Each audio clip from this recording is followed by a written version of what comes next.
I'll move it down They this don't want me way. to I'll move it down this way. Cheers. Gee, thanks. You want to move it down there? Oh, well, Not so we're. You Sally. Okay. That'd be helpful. Yeah, I think that would work well. Yeah.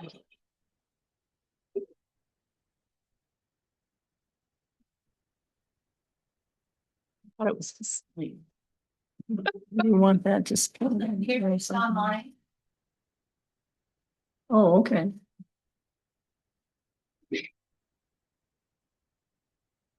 I guess we don't have an agenda, but we'll call the meeting to order, and I guess you have the roll call, June. So is Mandy gonna be conducting? The roll call as well? No, the meeting, Sorry. just the meeting. All right, thank you everyone for coming. I'm only a month in, so please be patient with me. As I understand, this has been ongoing since May of 25, Yes. this housing code update. So we are looking towards the finish line, hopefully.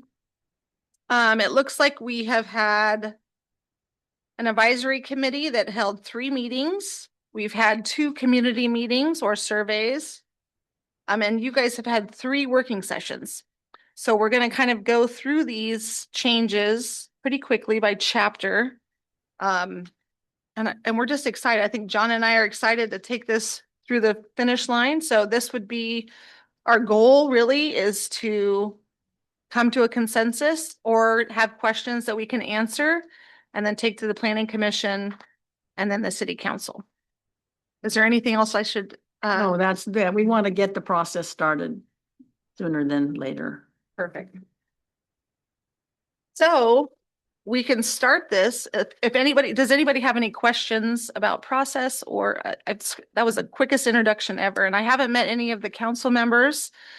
I don't know if you saw my bio, but I come with over 24 years of experience in private and public sector, program management, project management, planning management, and code enforcement, code updates. I guess I didn't really prepare my bio, but that's where we're at.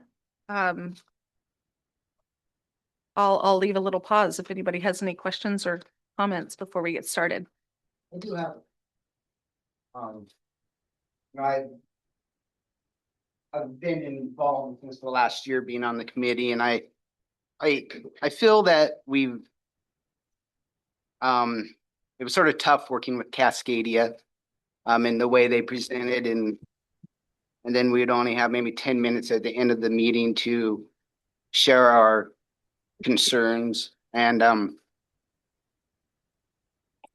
I think we've done a decent job in getting to our density requirements in this, as far as,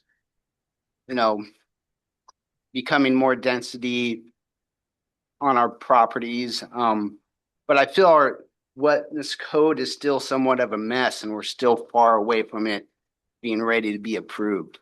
I mean, the language is still confusing to read.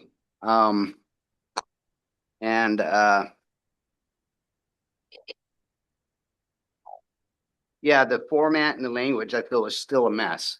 I mean, and I still think we need a lot of time to go through it and make it clear and objective and easier for the approval process. So I just felt like this is somewhat almost like a waste of time. There's big chunks of it, I think, that can still be just deleted out. And so I just felt like I should say that first. I don't know how everyone else feels. To me, it's still confusing as heck to read through. And the language could be simplified so much. And it'd take me writing a book to present that to you. I have a bunch of notes, and I've offered over and over again to sit down with the previous planners and Cascadia, and they never took me up on it. But anyways, I just thought I'd throw that out. It's Madeline. I'm on Zoom. Thank you for bringing that up, because I feel pretty much the same way you do. I think this really still needs a lot of work on it. I don't think it's even near completion. I did read through it, and some pages I scanned, and it is very confusing. I agree with that, absolutely.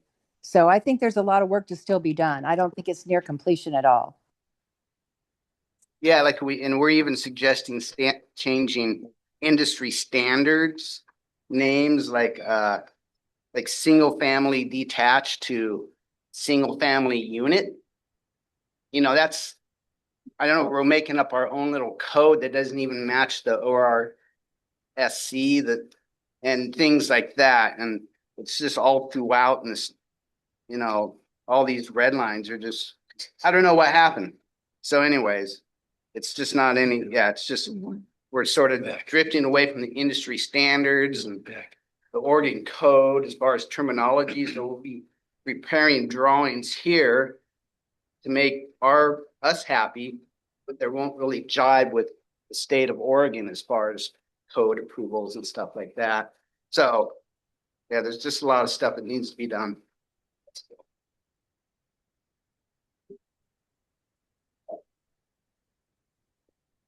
Show us quite the pep talk.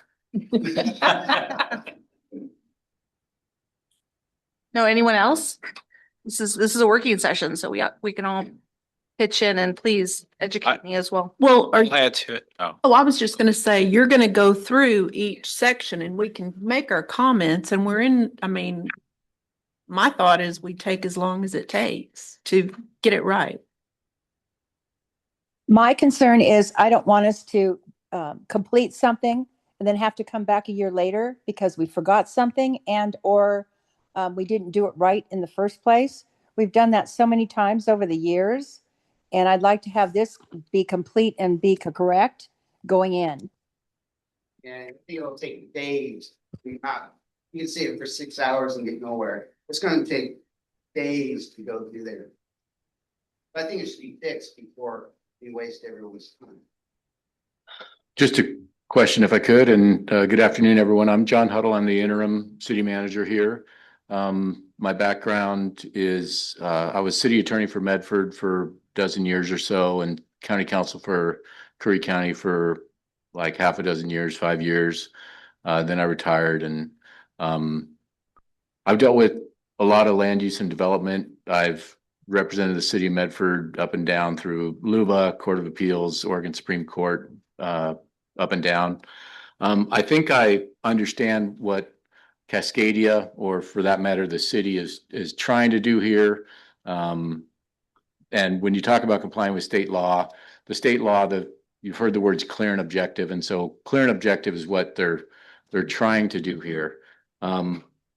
If you look at, and I think we have to tackle as much as we can when you say to change it and bring it back without giving specifics. It's kind of like I'm thinking of a number, so I think we should use our time here today to actually get as specific as possible on the changes that you've identified. If you said you've got a number of pages there, I'm happy to just listen and make notes into,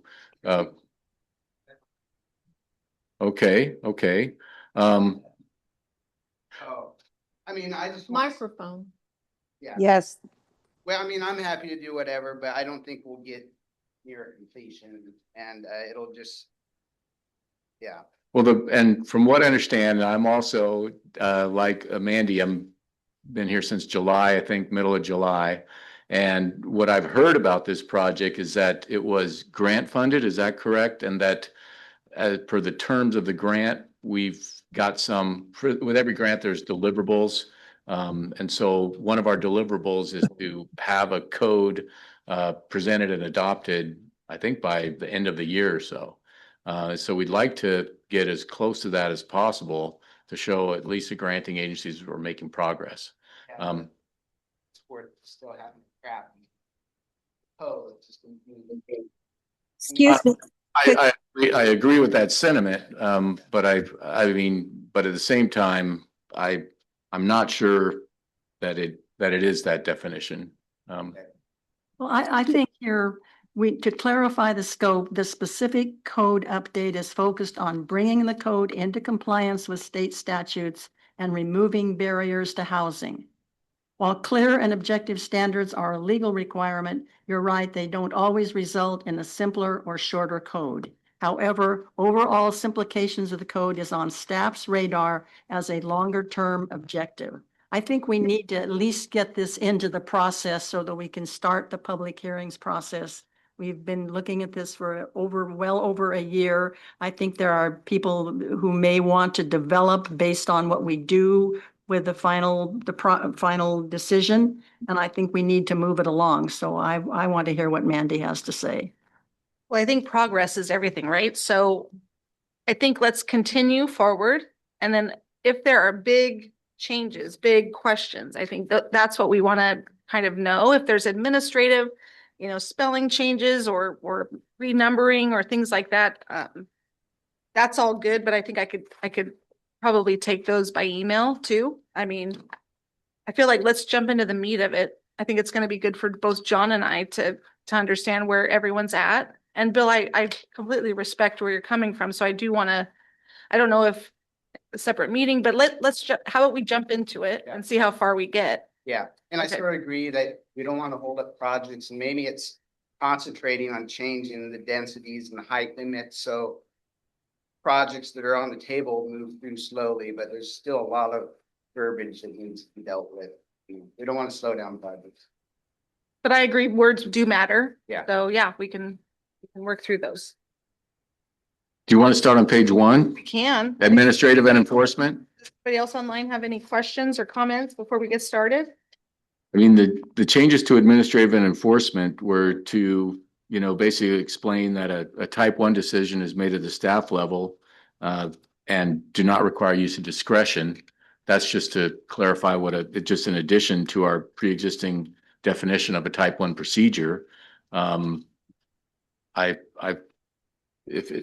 If there's better language for that, I'm all ears. I think for those online too, we're just starting with chapter 16.04 as part of the package. And just to remind everybody, so the purple font is really context, right? And the blue font really means that we're trying to follow state statutes and regulations. So just like John said, does anybody have any comments on 16 point? I had a question. Yeah. The the adjustment. Well, and you've added extension, alteration, expansion, non-conforming use, middle housing land division, expedited affordable housing. You have all that as type 1. I guess I have 2 questions. I guess adjustment is it is a type 2 decision, right? In your chart, 16.04.020. As I understand, that's an addition. Oh, Well, sorry. so table 16.04.020, Mhm. you have adjustment. And since it's in black, I assume that's already how it is. Correct. Okay. Yeah. And then you added some other things at the end of the table that are all type 1 decisions. I mean, those seem like big decisions. Do we have any history on that? Why those were added? As far as overall. I think Could people please speak into your microphone so we can hear you on Zoom? You hear me? Yeah. Yes, thank you. Okay. I think that in my mind, the reason for meeting the state objectives of clear and objective is so that we could get more things into the type 1 procedure and less of them having to be decided at a higher level. That is, that it's a whole lot simpler for somebody that wants to build, to know exactly what they need to do and to get it signed off quickly. But wouldn't what have been added not be, those are things that I guess don't fall under clear and objective? They're like exceptions to, is that not correct? Sure, you're talking about, for instance, a non-conforming use. Right. And that usually requires some kind of discretion or something. Right, It's exactly. typically not clear and objective. Well, let's see. And we don't have to spend a lot of time on it. It's just something to think about, I think. I have a question in regards to who is going to be the hearings officer. I mean, do we have uh, a process or procedure to designate someone for that? Because I don't believe we have one right now. I may be wrong. You're right. I was gonna have the same question. I was too. I want to know who is going to be the hearings officer. Would that be designated by the city manager or by the council? Well, it doesn't really define what the hearing officer is. And it says, type two decisions are made by the planning director or their designated, the public notice and opportunities with the hearings officer. Who is it? Yeah. The last time that I remember there was a hearings officer involved was a number of years ago. It was Gerald Bremer was. Yes. well, I think it was after that actually, but I remember the hearings officer was not, as I recall, appointed by the city. It was either a county or another designee. I see Dana online. She'll remember it was the issue down on Beach Loop where someone wanted to develop a house and the neighbor had concerns about flooding, and the hearings officer got involved in that, but I'm not sure where he came from. Wasn't that from the Lane Council of Governments? It could have been. I'm just not sure. Who is the hearings officer? That's the isn't there question. one? We're trying to find out. Yeah, I mean, is there one now? No. That's, Who's that? We don't have. Oh, you don't have one? I don't think so. I was curious. By the way, just a little secretarial work. Type one decisions are made by the planning director or their designee. You probably want to fix that. Well, if I could, that gave me a little bit of trouble too, but you actually have to look at the section preceding it. And so what you've got is a delegation and a subdelegation provided for in that term. And if you look at the section preceding that, it says these decisions shall be made by the planning director or the planning director's designee. So that allows one level of delegation. Well, first the code delegates to the planning director the authority and then allows the planning director to delegate that authority to one designee. And then that second type of decision, because it's, I'll call it maybe more ministerial or less important, allows even the designee of the planning director to subdelegate the authority for that decision to another person. So I caught that too. I was like, what are they saying here?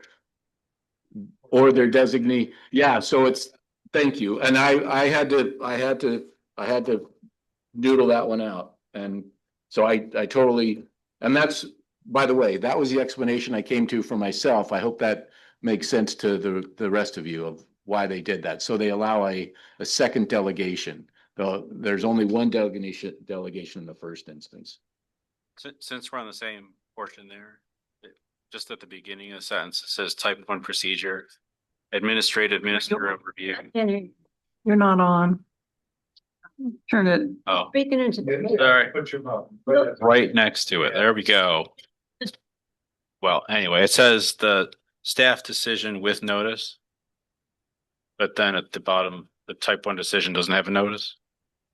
So maybe a clerical error there. I do think that one thing before we even go into the hearing process, I think we need to know, because all of us have this question written here. Who is going to be the hearings officer? Okay, if I can add to that just a little bit. If you recall, the red are the changes, the black is existing. We already have in our existing code the position of hearings officer. What's not included in the draft here is every bit of our land development code. It only includes the parts that are being changed with some level of context. So what I've got in my right hand here is our actual existing land development code, and I'm trying to see exactly what we have as the hearings officer, and how that applies. But the concept of a hearings officer is nothing new. It's existed in our code and it's been used. And I'm just going to try to answer your question by looking at our existing code of what the hearings officer is and does and how they're appointed. But it sounds like they come up pretty rarely and infrequently, and some of us remember at least having a hearings officer at one time or another. But let me take a look at that, and I'll let you guys talk about something else while I look up hearings officer. Thank you, John. And also Dana, I see you're online. I'm sorry I haven't met you in person or over the phone yet, but if you can give some context to how maybe your experience with a hearings officer was handled in the city. Sure, I'm happy to. Hi, everyone. So the hearings officer was adopted when the city did a process code update. I think that was back in 2021. And the city hired Ginny Gustafson Lucker, who was a former LUBA referee. She was a BARD attorney in Oregon. And she handled a few cases. And then ultimately, I don't remember why, but then the city used LCOG services for that. That's what Bill is remembering. And there was a time at which the city council then did not want to use a hearings officer anymore. And I believe we did make a change to the city's code at some point through just a code cleanup to remove hearings officer. So I'm not sure why it came back. I'm looking at our code now, which is codified 7/9 of 2025, and I'm looking at table 1604.020, and hearings officer is included in there at least 3 times. So it seems like it's a position that exists on the books as we're sitting here today without any changes. But I think what Dana just mentioned is that I think the council decided at one point we didn't really want to use a hearing officer. I think that's what we need to look at, maybe the minutes of the meeting or. I'll just add too that there is another reference to the hearings officer. I believe it's in the title that covers the planning commission, like as a commission. And there is a section in there that you can designate a member of the planning commission as a hearings officer. Yeah. Because when Cheryl Bremer was the hearings officer, she was a member of the planning commission.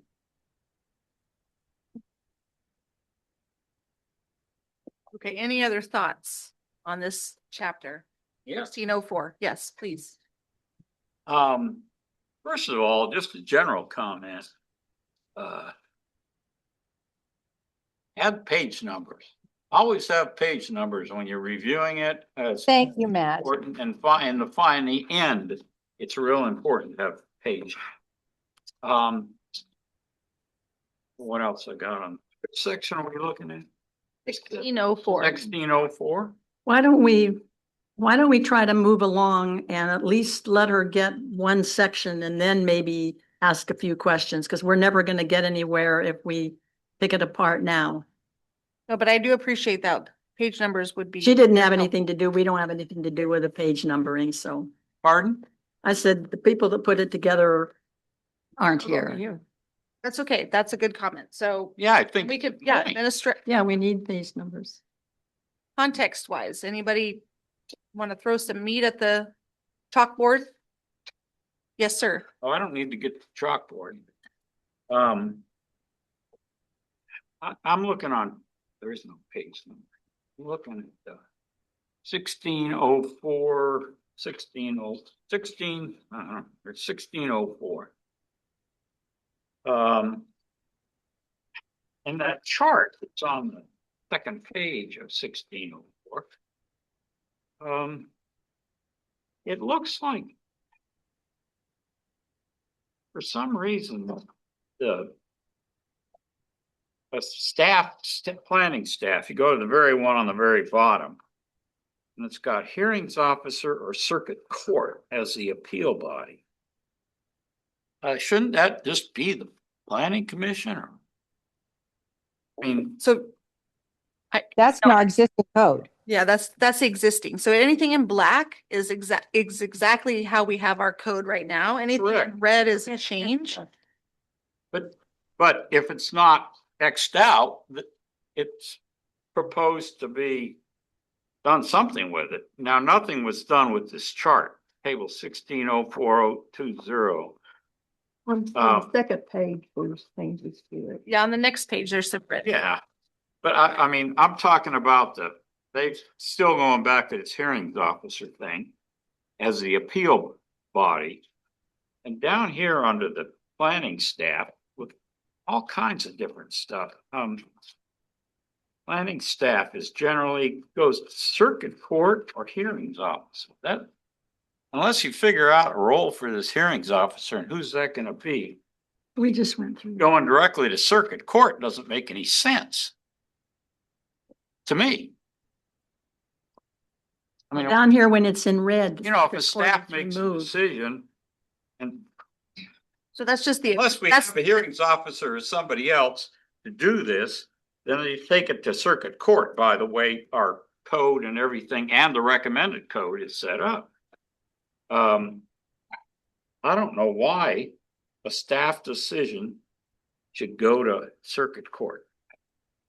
I think that means if the hearing officers, they can appeal to the hearing officer, and if they don't like the appeal to the hearing officers, then they can appeal to the circuit court. It's like a double. Okay, That doesn't make sense. well, that's either. not. I know, but that's how I'm reading I it. think we should look into that. I think the broader picture is who's the appellant for each decision. If I could, Your Honor. So what we're, land use, many of you have been on the planning commission and you've been working with review and approval and denial and conditioning of development applications. And then typically for land use decisions, the process goes from the planning commission. And then if there's the appellant or the applicant wants to appeal it, it goes to the city council. And then you've all heard of the Land Use Board of Appeals. It would go to the Land Use Board of Appeals. So those are in the case of discretionary land use decisions. And I believe what we're doing with the hearings officer and then the circuit court, there's another type of a review of a local government decision called a writ of review. And that's typically one that goes into circuit court. And so what this chart is doing is it's putting the different decisions in their, for lack of a better word, a silo, where this type of decision is going to take the land use discretionary decision through the planning commission and then the city council and then the land use board of appeals and all that fun stuff. And then for these non-discretionary kind of decisions or the staff level decisions that do not involve the planning commission, so they wouldn't go from planning commission to city council, they would start at staff and then go to the hearings officer. And then that's the delegated local government decision maker whose decisions then get reviewed by the circuit court under a writ of review procedure. So it's just, and it's a very, graphic and I mean that by using a graph and a chart, not the other language of graphic, but it's a very short, very truncated way to say what I just said by just putting it down in a chart, saying this kind of decision goes this route for appeals. So it's a simple decision. Staff makes it. They don't bring it to planning commission. It doesn't go to city council and LUBA. Staff makes the decision. It goes through this, and it's kind of a quick process. One hearings officer, and then boom, circuit court. So that's what this chart is telling you all. And it's funny. I had to go to a bunch of college and then law school and then work dozens and decades in local government doing land development, I've done writ of review, I've done all this stuff, but for you all to understand that in 2 minutes, I mean, trying to compress decades of experience into a presentation and a graphic representation here. I mean, it's a lot to get, but that's the idea. We've got two paths, the hearing officer circuit court path and the planning commission, land use, and city council and land use board of appeals path. And that's what's represented by the graph. And again, some of this stuff has existed. The funny part is I've been looking through the code, trying to find the definitions, and in the part of the code here, where we have definitions that starts probably several pages, 17.02. I'm trying to look in 17.02 to find where we define what the hearings officer is. Might I point you to 2.24.080? 2.24? Yes, that's in it. That's personnel. And it's set forth how they're appointed. They're appointed by the it's a member of the planning commission who has been selected by a majority vote of the commission and who has been a member for not less than 6 months, et cetera, et cetera. That is fantastic because I'm looking in chapter 17 of our existing code and there's not a definition of hearings officer. And when you look in the definition section of the changes, there's not a definition of hearings officer. So what you're saying is it's addressed somewhere else in our code. It's in Section under the 2 personnel. in our, That's the benefit of being able to search. Good, thank you. And what that also, I'm searching, but I'm using caveman searching.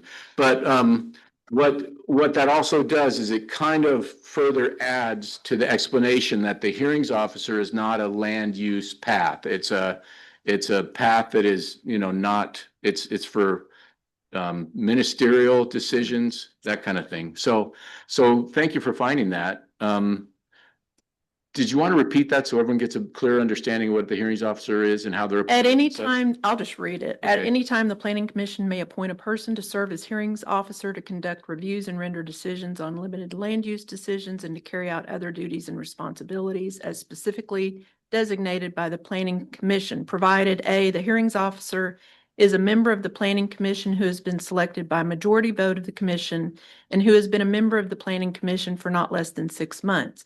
An appointment of the hearings officers can be terminated at any regular meeting by a majority of the members present, at which point the planning commission shall assume the duties of the hearings officer, including final action on all applications pending before the hearings officer prior to termination, and the hearings officer may refer any matter to the planning commission for consideration and action.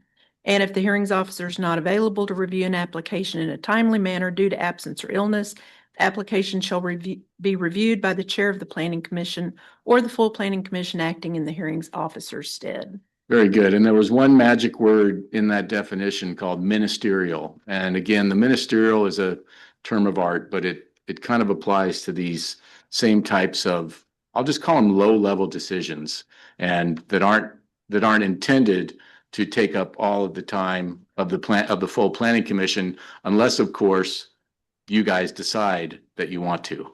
So, but thank you so much. And by the way, the jurisdictions I came from did not have hearings officers in them. Usually they would have just said the city manager will decide and then that decision can go somewhere. Or sometimes the planning director would the staff would make the original ministerial decision. The planning director would look at it on the local appeal and then that would go to the circuit court. So, thank you so much. Do you guys kind of have I certainly do have a better understanding of the role of the hearings officer and the type of ministerial and those kind of decisions, but Okay, so also I think, so just keep in mind that these changes are so that we fall in line with ORS 197, 195. exactly. And 3 other things. So these are things that we need to incorporate into our code, but if there's something that we really need to dive into that is pertinent to the city of Bannon, we need to really talk about. So if anything, I'd like to move on to the next I think chapter. we else need to we're gonna move be here on. Until midnight.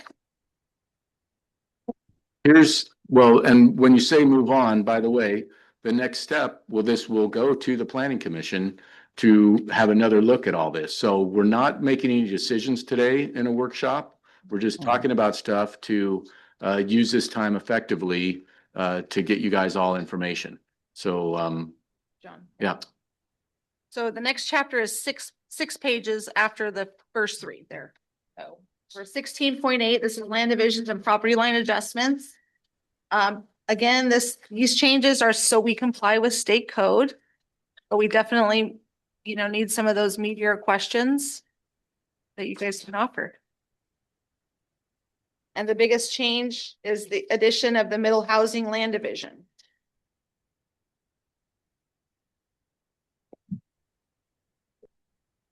Anybody online have any comments or questions?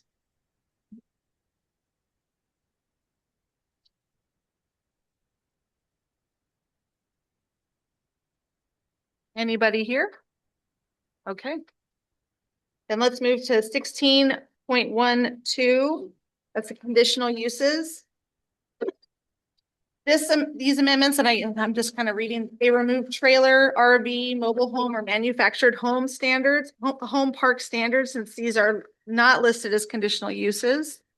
And these also update the terminology to reflect amendments made to definitions in the Oregon statutes. Yeah, go ahead, Bill. I'm sorry, did we skip 16.08130? Or that's where we're at? We moved on from 16.808. Okay. We can certainly go I back. just have one small comment about 16.08.130 is, and this is throughout the code, and I've mentioned this before.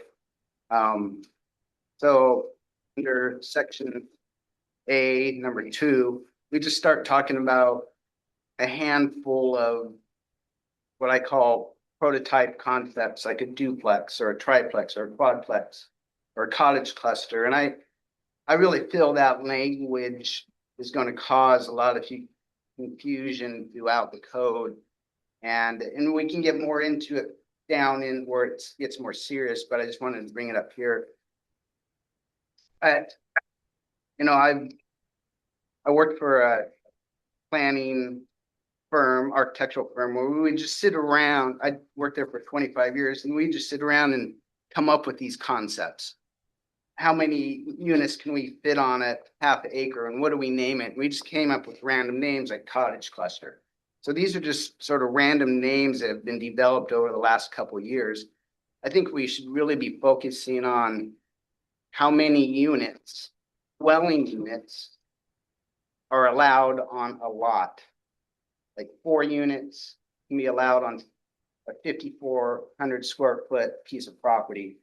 And we shouldn't be putting a name to those 4 units, because that's just caused a bunch of repeated information throughout the code.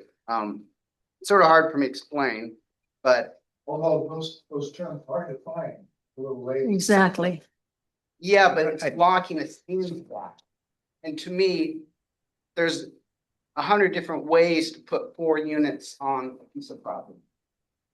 Whether it's called the Rubik's Cube or a row house or this or that, we're locking ourselves into a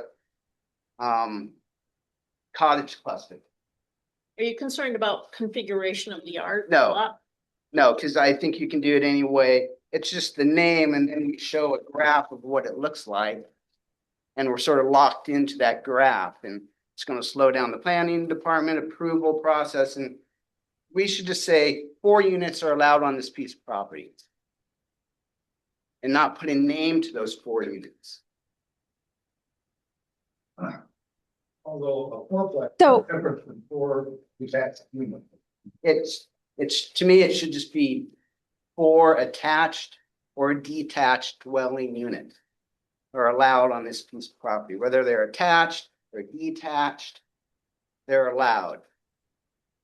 These names to me are just stereotypical names that have been created over the years. And it's just sort of, and then you go back in the code where they start listing each one of these, all the information is just repetitive. And if we just said 4 units are allowed, then they are. Leave it up to the design professionals to figure out how to arrange those. Are you But- thinking the particular lot that they would be on may require a different configuration? Sure, we have every kind of piece of property. Right. Every shape and band, and so it's going to take creativity, and so yeah, it would simplify this code, and it's something that maybe we all don't need to look at, but I don't know. It's just one of my comments, and it sort of starts here and it just snowballs throughout the whole code. And this is just the We're never first going thing. to get through this if we don't. Just some food for thought. So one of the things that the state cares about, or I think the state cares about is this, the clear and objective. I think that's a top-down kind of directive. The state requires our development code to have clear and objective standards. And I think what you're saying is one way to do clear and objective is to say, you know, you can put 4 units, however you want to do it, on this size or something like that. And that could be clear and objective, but I don't think that means that by saying we have these options for you, and if you pick one, you'll go under this path with these clear and objective standards or this. So I think there's, you know, multiple ways to do it. And is the concern that the developer wouldn't have enough, for lack of a better word, flexibility or choice or, okay, all right. We're not developers. Yeah. We're not architects, we're not planners. Yep. And what the state's telling us to do is 6 units, this is their verbiage, 6 units per net residential acre. If sited in a city with a population of 2,500 or greater and less than 30,000. So they're not mentioning any duplexes, triplexes, they're just saying units. And that's clear and objective. And it's simple. It's hard to be simple. But we need to take time. But anyways, we can move forward. That's just my first thought. Thank you. Sure. It's gonna.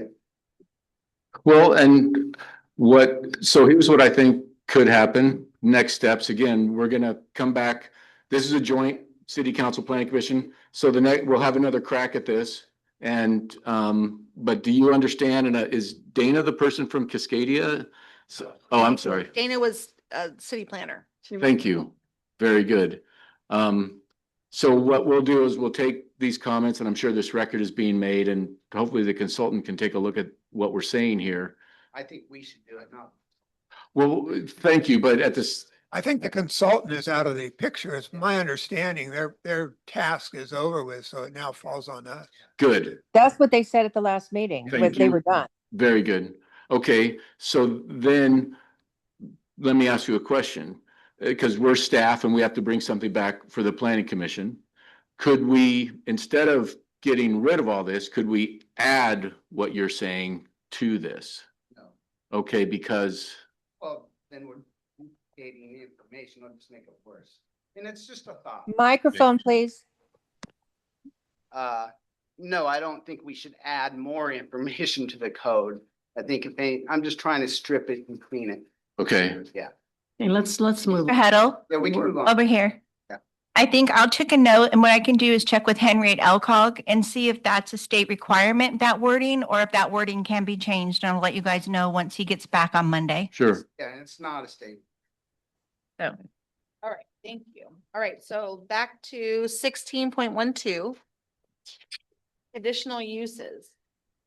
So there is some amendment to definitions based on the state code. And also we removed, again, trailer, RV, mobile home or manufactured home park standards since they're not listed as conditional uses.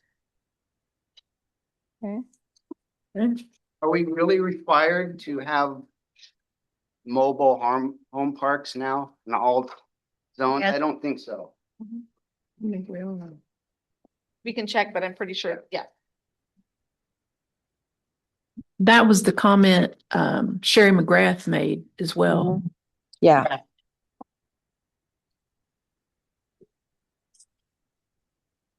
right, we'll check on that. Anybody online Nope. comments? Why don't we just move along and then toward the end, maybe, every half an hour or something, give people a chance to weigh in rather than Right. on every single. I tiny- don't know about anybody else, but I would prefer to do it just like we're doing it. Yeah. To get everyone's Easier input. for me. I prefer that too. Okay, well then, let's move to 16.32. Okay. No page numbers, sorry. Dig through there. Oh. Zone changes and amendments. So those just updated section numbers to match the chapter number. Oh, okay. I'm not there yet. Sorry. 16.32. Okay, sorry about that. Right. Thanks for All that. right, I dog-eared my pages earlier. Did There's no did you all changes want a here. copy of this to follow along? Okay. All right, so 16.50. land unit development. Again, this is just updating terminology to reflect, to reflect amendments to the definitions for state regulations. All right, I do have a comment. yeah. So under A, that's where we start changing the names of a single family dwelling or a single family. Now we're changing it to a detached single unit. And I think that's a mistake. The industry standard and the code, the Oregon State Code still calls it a single family dwelling. And we're replacing single family attached dwellings with townhouses. Shouldn't do that. So this is the verbiage. Multifamily is multifamily. It's not multi-unit. We just made that up. That's banned in verbiage. That does not match the rest of the country. I agree that that should not have By been the way, changed. you know, it's, I think, those comments are very well taken. Because this whole thing changing everything from everybody knows what a single family is, a single family unit. But what a detached single unit is, I'm not really sure. I think part of the reason for doing that is that there. Oh, yeah. Microphone. Yep. I think part of the reason for doing that is that there's a lot of debate lately over what the family is. And so you can, this eliminates that debate because can be a very heated and long-term debate over what a family is. By doing this, you just eliminate that altogether. We're not matching the code. So when I design my single family home, like the drawings abandon this detached single unit. Then when I go to the state of Oregon, you get a building permit. Oh, what's that? A detached single unit? Yeah. And it matches verbiage in the code, the ORSC. You know. I don't think we should have changed the language at all. I mean, I don't know if this is about being PC or just sort of building houses. As I understand, this was to match the statutes, but we can look into that. Yeah, for sure. Yeah, at the May meeting, Cascadia said you can't require someone in a single unit to be related. So I assume that may be why. I think so. I remember them saying that. I don't remember whether they said it was in the code. But I think, don't we have to figure out that Cascadia knew what they were doing? I mean, why have we gone this far in the process if the inference is that they didn't know what they were doing and that they weren't bringing it up to state standards, then we've wasted a lot of time. Read my email that I sent out almost after every meeting. I said that. I have, well, your name's not associated with it, but I'm sure this is from you, yes. Well, then we should have started questioning this a long time ago, if that's the case. But I think we need to, John's writing things down, Mandy's writing things down up there to check, but we need to address some of the bigger issues here. But as far as. Oh, this is I think this is a big issue, and I think It is. words matter. I think Mandy said that, and and what I would like to do, I want us to have this hearing and everyone say what they want, but I want to sit down with Bill after this and go over this bit by bit together and get on the same page somehow as much as possible. If that's okay with everybody. But that's excellent. I still want us to do what we're doing today so that we can all learn about what's going on. But I think, Bill, you're ahead of a lot of us. And so I'm trying to catch up. So, but I still want you to say everything you want to say today because it's helpful. I'll try to be quick. I don't mean to stall it. I'm just throwing it out so we don't leave it behind. Yeah, good. I don't want to leave it behind. No, these are good comments. We want to make sure that what we're doing is not confusing to the public, right? So anything else on 16.50 UDs? Nope. 16.150. I have a question here. It's on I on the next page it is, third page of section 16.50. This, I mean, I always looked at housing as being single family dwelling. We used to call it just a single family, detached single family residential use. And now it's going to this whole detached single unit residential uses, which Well, I think that's, if I how many may, people can be in one unit? Matt, this is exactly what we just said. They're writing it down. We need to figure out whether this is a state requirement or not. And if it's not, then we may go back. But there's no sense, you're going to see this completely throughout the book. And if we Yeah. stop every time and question it, we are going to question it. They're writing it down. We need to figure out if this is a state requirement or not. But it's going to be changed throughout this document. Shall we go on? all right. So now I think we move into Title 17 zoning. Ugh. Maybe, or no? Oh, yeah. Okay. So we can start with 17.02, which is definitions, and these are really to be clear or not clear in definitions. Okay, Exactly. all Thank right, you. let's move. Well, there are some changes that need to be made under 17.02. So we don't discuss them today. When are we going to discuss them, or how are we going to discuss them? That's fair. Does anybody have any questions with what's been proposed? I'm sure you guys have been looking at this for years. I did have one thing on G 17.12020 permitted uses. We use the term What? manufacture on G, manufactured dwellings as defined in 17.02. There is no definition of manufactured dwelling. The term is manufactured homes.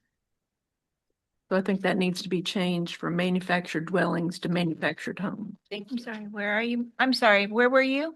Is- Oh, on 17.12020 G. What? I hate to do this, but I wanted to back up a little bit back to 1702, which is the definitions. Yeah. And I wanted to just go to and I'm calling it the second And I'm page. sorry, Yeah. I'm ahead of you. I I'm, apologize. yep, well, no, we were kind of told to move on, but this goes to what Matt and I think Bill were talking about, and some of us were also concerned with.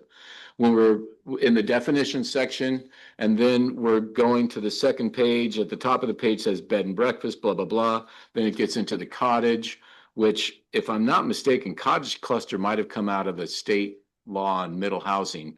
But I want to go to the down at the bottom, it talks about a detached single unit.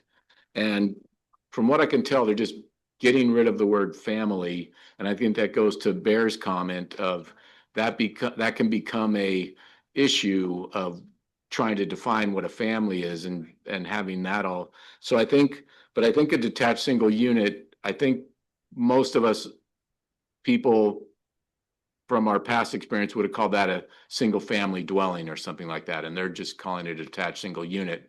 And that is something, if I'm understanding the questions from Matt and Bill, that's something that we're going to suss out and bring back to the Planning Commission at the next meeting. Is that correct? Good. Okay. I just wanted to make sure I'm tracking with you guys and we got something to bring back next time. I don't think this should come to the Planning Commission at our next meeting. I think I agree with Bill. There's quite a bit to do before we start having public hearing.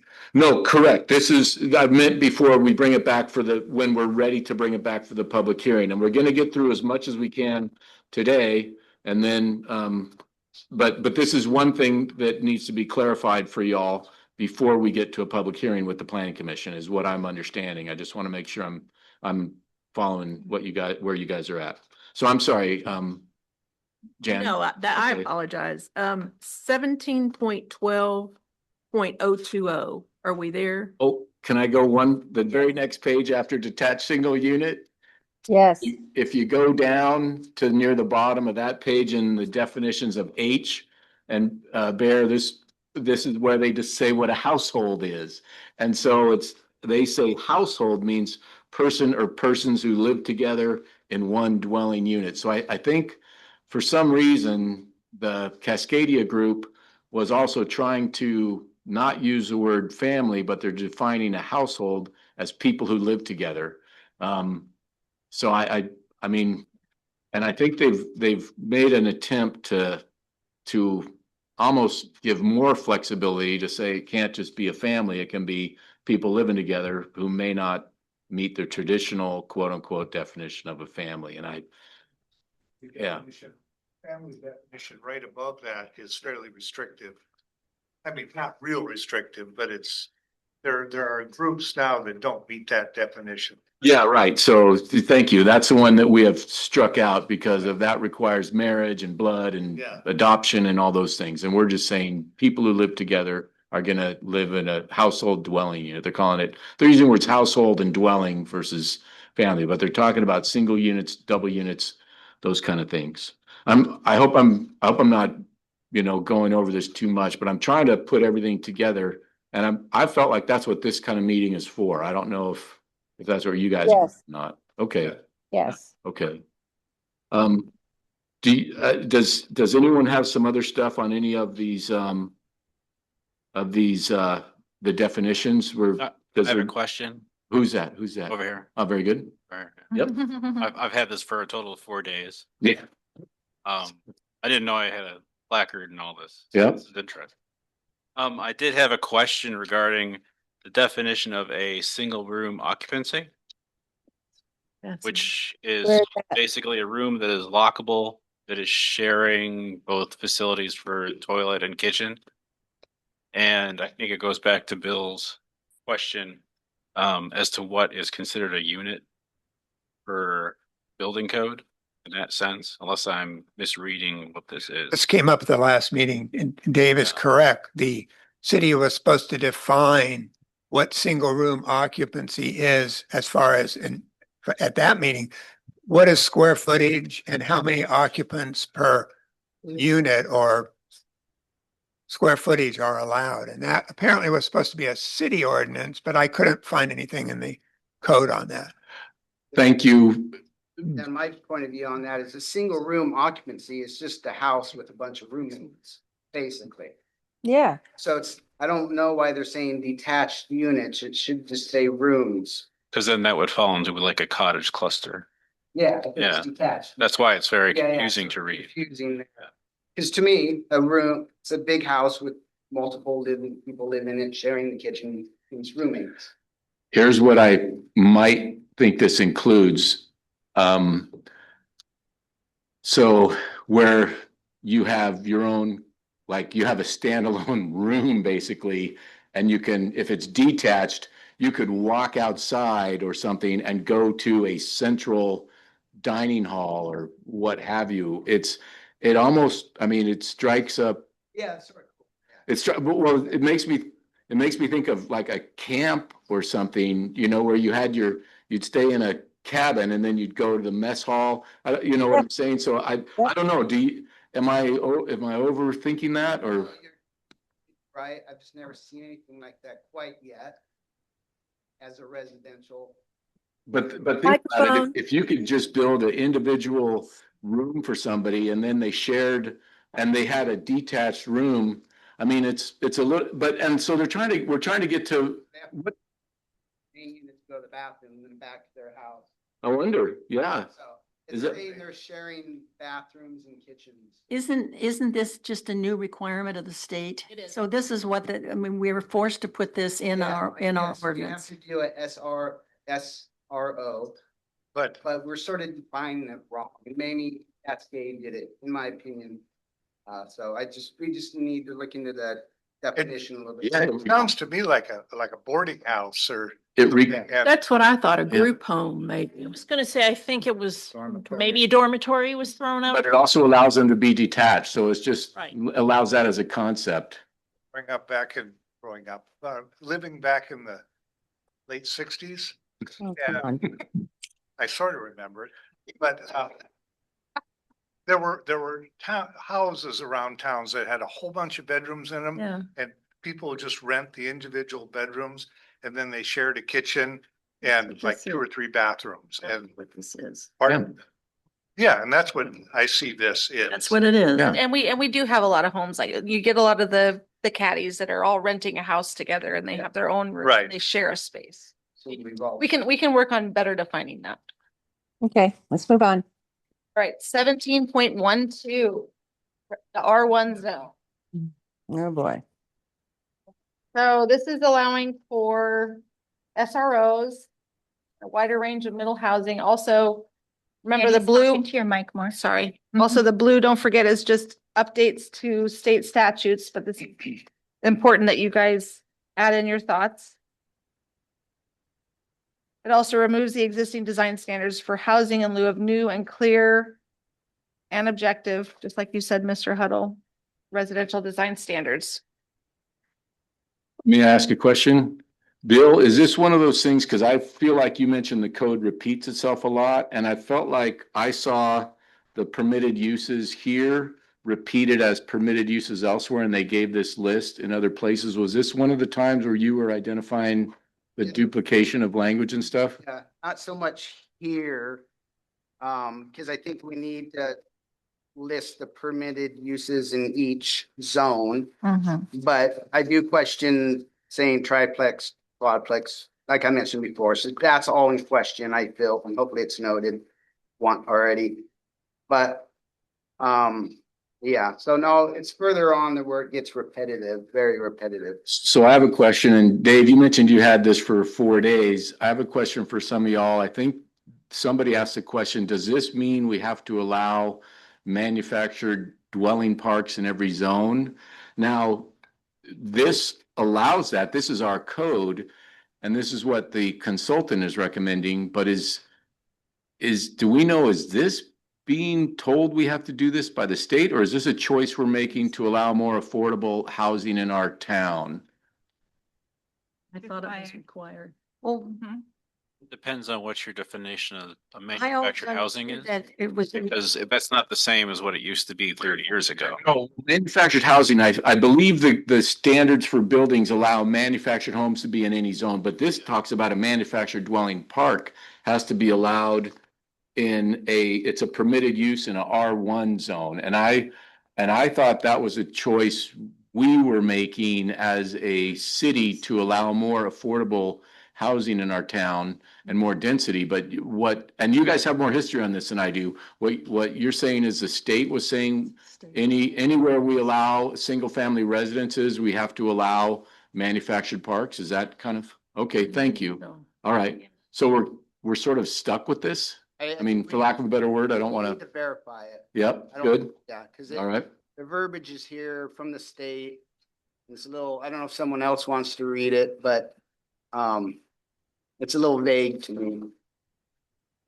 One of the things that's been confusing in interpreting all of this, so I would love it if there was one sheet that said, this is what the state requires.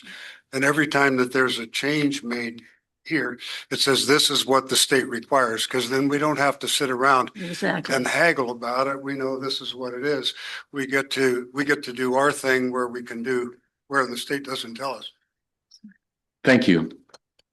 And Well, here's the state document. They do mention single family, multifamily, mixed use, residential.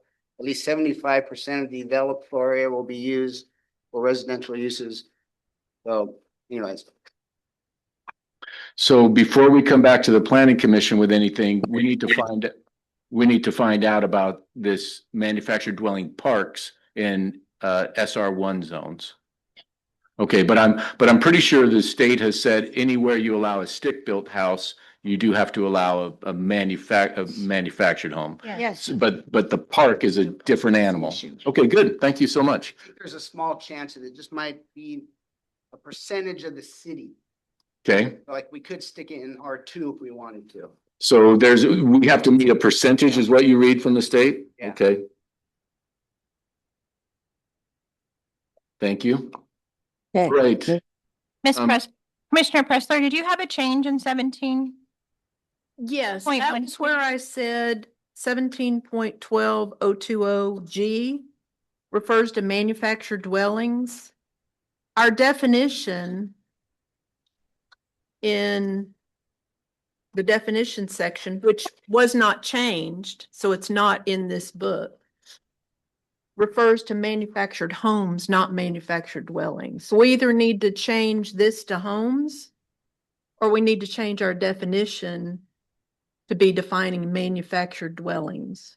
I think I would advocate for changing the definition to say dwelling, because it's one change versus several. Yes. It's just gonna, Well, and since you refer to manufactured dwelling Yeah. parks, it yeah. would go with it. So it Right. sounds like in going back to our definitions in 17.02, Yep. add a change to manufactured homes. Thank you. Thank you very much. Perfect. Okay, moving on to R2, 17.16. Oh, sorry, go ahead. This is pretty big, actually, and it's in every one of the districts. At the last meeting that we had, and the planning commission was here, some members of the city council were here. We moved, and this is about the very last line, which is 17.12.090. We all agreed at that time that it would be 75% lot coverage and not 50.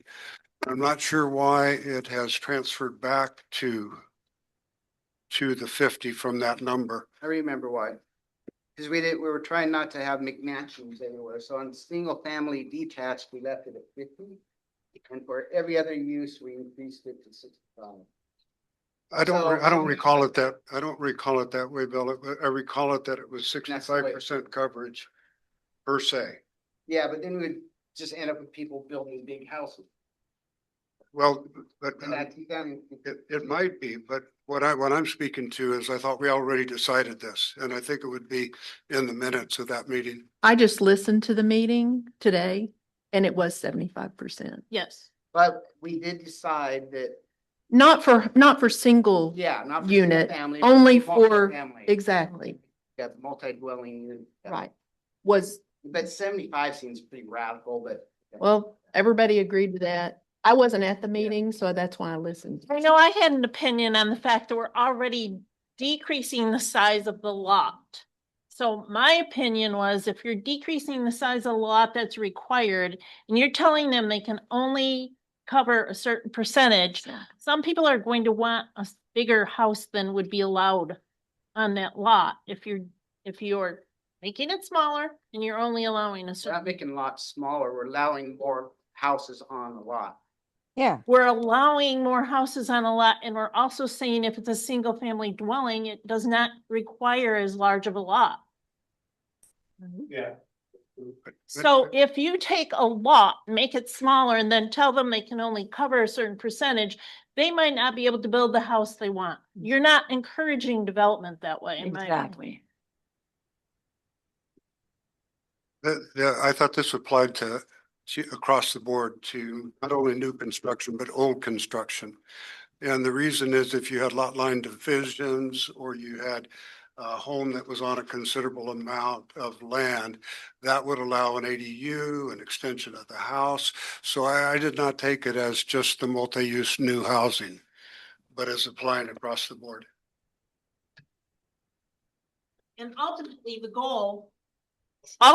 goal is to make housing more affordable and encourage it, not to make it less desirable or more difficult.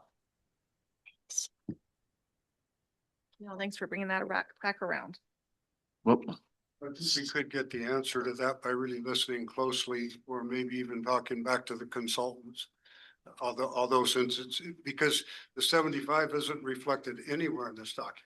so pardon me, Jan, could you kind of repeat what the record said that you watched? The record was talking about the lot coverage for multi-unit housing, Okay, and everyone agreed that it should be 75% of the lot coverage should be allowed. and was there consensus on single unit? That I don't recall being discussed. Okay, and if I'm not mistaken, I think, Sally, that the code does allow lot sizes to be smaller. You can have a bigger one, but it does allow a single house on a smaller size lot. And then the question is, do we want to limit the size of the house to 50% of a smaller lot.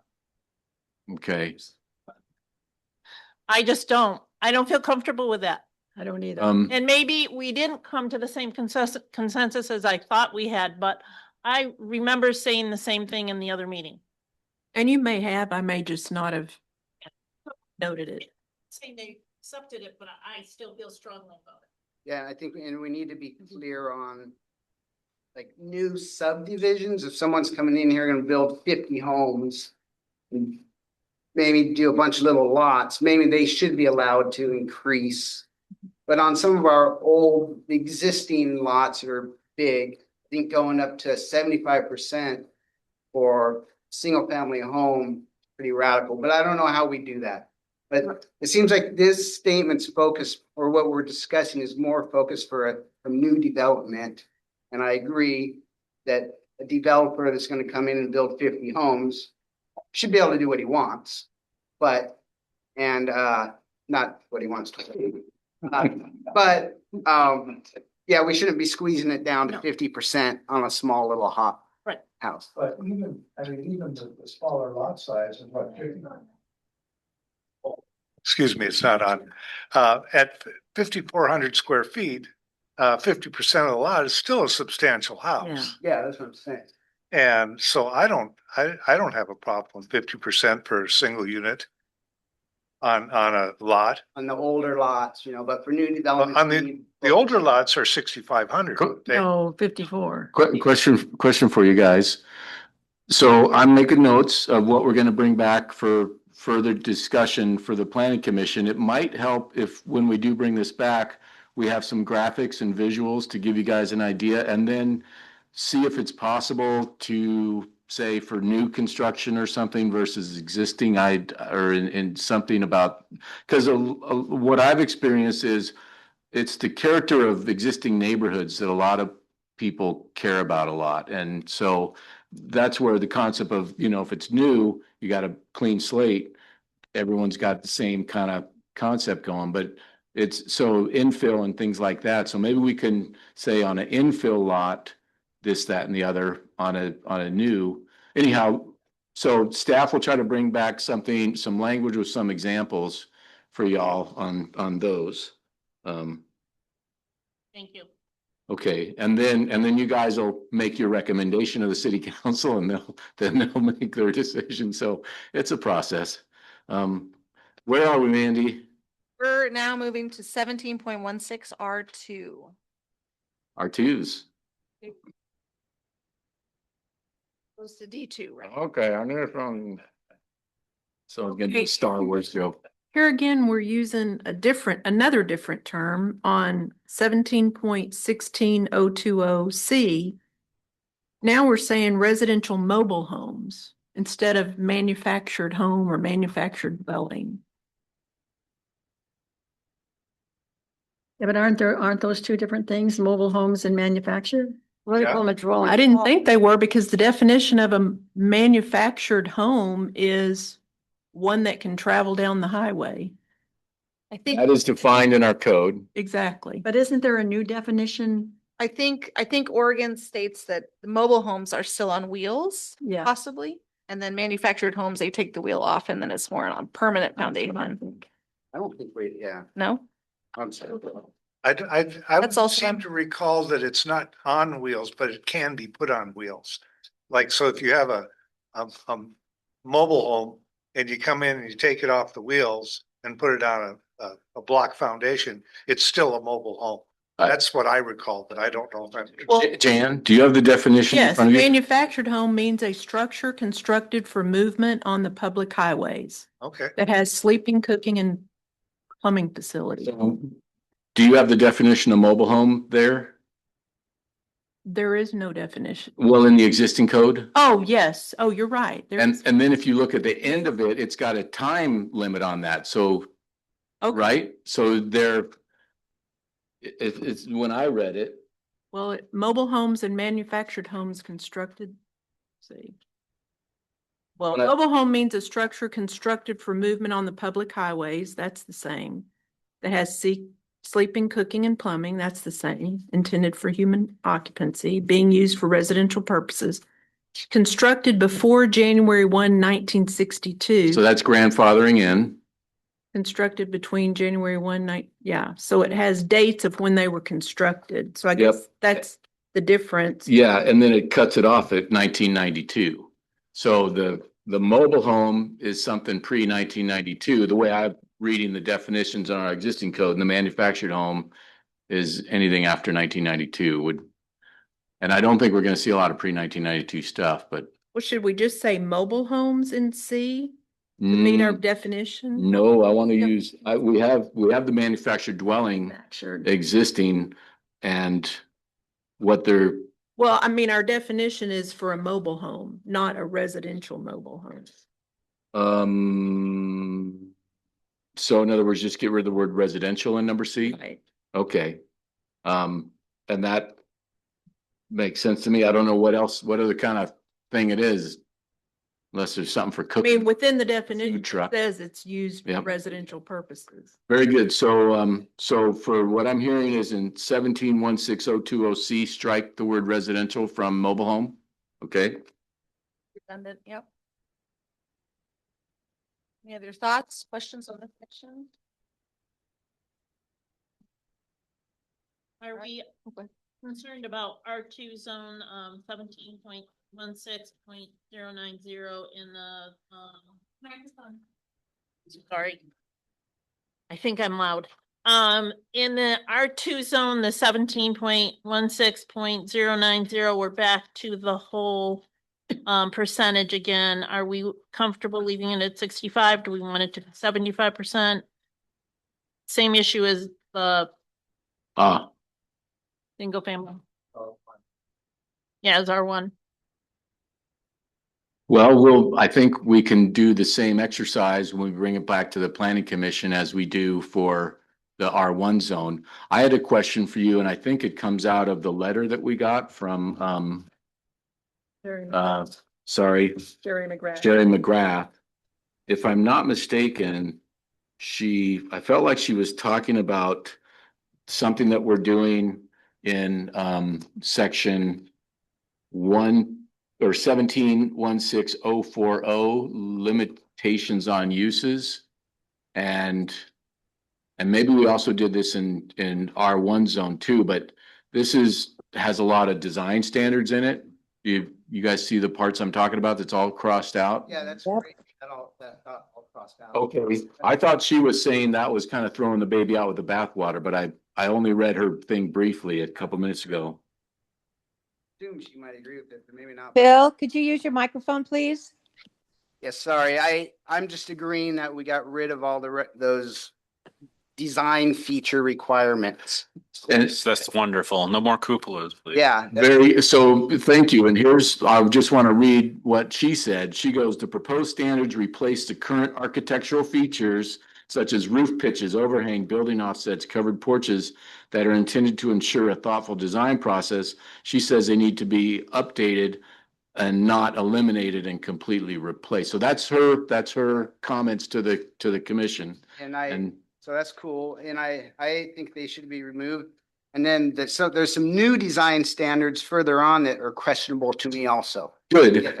Yeah. So what I saw, my kind of observation of her comment was we crossed them out in several, like the repetitive, we added some stuff that was repetitive, but here we crossed out some stuff that was found like in 3 different parts of the code. And it seems like we put them in that place you're talking about where you have questions. Yeah. Okay. That's what I Okay. understand from the Lane County governments. A lot of cities don't incorporate these architectural like all of these the features.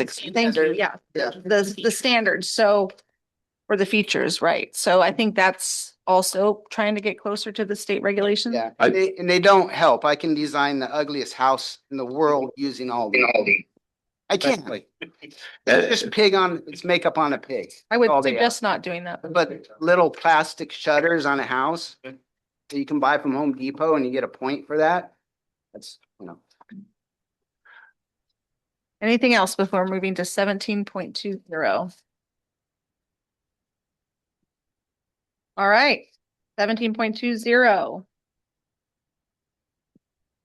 Yeah, let's go. The 7 years that I've been here, view protection or view lines is always an interesting discussion.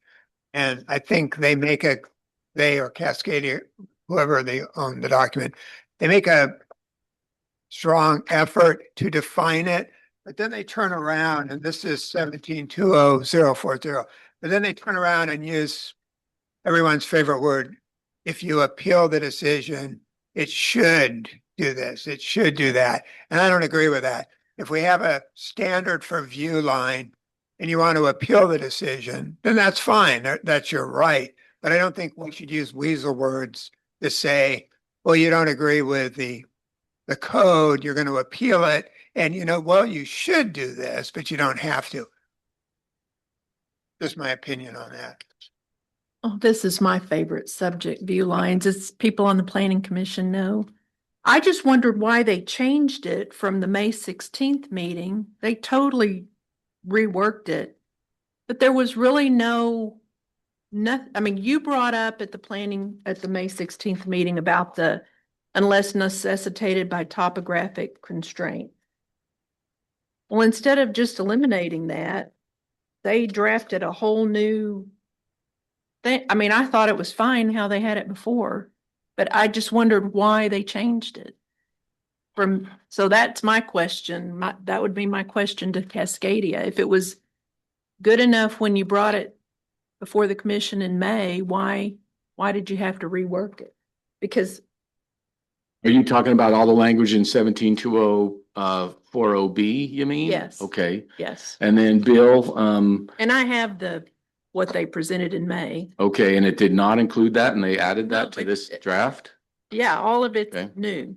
Because the old code was just basically citing the structure should minimize negative impacts and whatnot. Right. Okay, and then that would leave it up to the applicant to describe to the approving authority how they're minimizing this, that, or the other, and it would allow the neighbors or whoever is being impacted to say how it didn't and that kind of thing. I don't even understand what they're saying here. They say the view line, when one lot is developed, you take a straight line connecting in plan view, the point on an existing dwelling nearest to the ocean or river, and then you connect it to the setback line on the undeveloped lot. So you're basically going to have a line like that.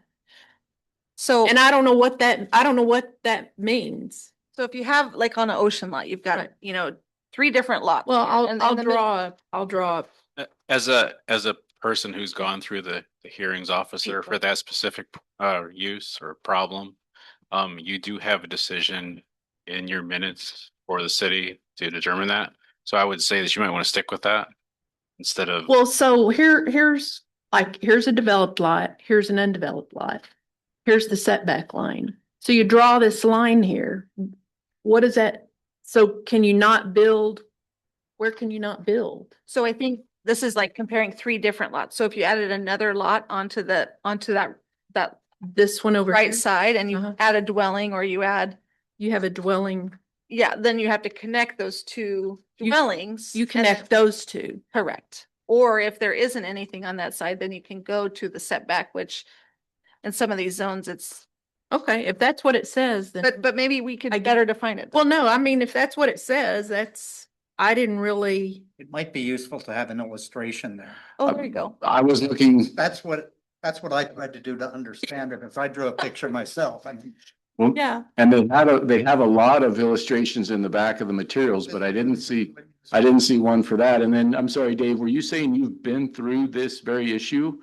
Yes, I have. And with the existing code language, with all the shoulds and all this stuff, how it existed and went to a hearings officer? Yes, and the hearings officer, we basically defined as what it was. So that might be pertinent in the future. So there could be some kind of a written decision on that Oh, there's a somewhere? written decision, yeah. Okay. No, was And that before the clear and objective requirement? Because I built before this whole clear and objective. Oh, we made it clear and objective after that. Okay. Yeah. did it involve drawing lines and this, that, and the other? Oh, there were lines, yes. Okay. And also All right. definition of what the structure was and a dwelling was and that kind of thing. So. Okay. Yeah. So prior to our next meeting with the planning commission, would you be able to share that with the staff and Sure. you have a copy of it? Yeah. Okay, thank you. Beg your pardon, June? Okay, sure. Thank you. All right, should we move on to 17.24 CD2? I got one little comment on section 17.20.40. Uh-huh. Letter C. What does the city have against metal siding? I just designed a very beautiful house in Sunset City with metal siding. I mean, I understand where that's coming from. They didn't want pole buildings in the old days, but there's some very nice looking metal siding on houses these days, and I think we should scrap that. Well, let me ask you a question too. This is a CD1 zone, right? Is that? Yeah, it's Is- back in the R's, these are we're getting into the fancy homey section. Okay, controlled development? Yeah. Yep. So they don't, I think they just didn't want pole buildings in the old days. Someone coming building a pole building garage. So they said no metal sided buildings. And so that's causing confusion in whether or not we allow metal siding on a nice house. And this language is existing, Oh, yes. so it's not a proposed change. But are you saying while we're at it, we should relook at this? Is there a way of wording that differently? I'm sorry, I interrupted you. I mean, No pole buildings. I mean, we allow pole buildings. One just got built, but they put wheel siding on it. They put Hardy's lap siding on it over on Newport Avenue. So we should allow, it's just, yeah, I don't know. It's a tough one. I No think, metal sided pole buildings, but metal siding is allowed on a house. I think the idea is to have the kind of the resilience that you would have from fiber cement with the type of metal siding that you're talking about. Not just, basically a corrugated metal siding that existed 30 years ago. Because that's what it's referring to. Yeah, I mean, we use 20-year warranty metal siding. Yeah. Made by. That's different. Yeah. Yeah. Yeah. So, but still, even if someone wants their house to be put core tin on it and it's a rusted look, that's Yeah, pretty cool. That's different. That's Yeah, same we should thing. allow it. Yeah. Yeah. It still will wear appropriately. Yeah. Well, so I guess from staff's point of view, we can look at metal siding options to see if we can come up with what metal siding we can think is okay and what we will prohibit kind of stuff. Yeah, better define what's not allowed. Yeah. All right, so that's section 1720.40C. That's spread out for all the CD zones. Okay. Okay, so come up with some metal siding standards, as it were. Okay. All right, anything else? Just Go ahead. to point out that 50% coverage is on this too.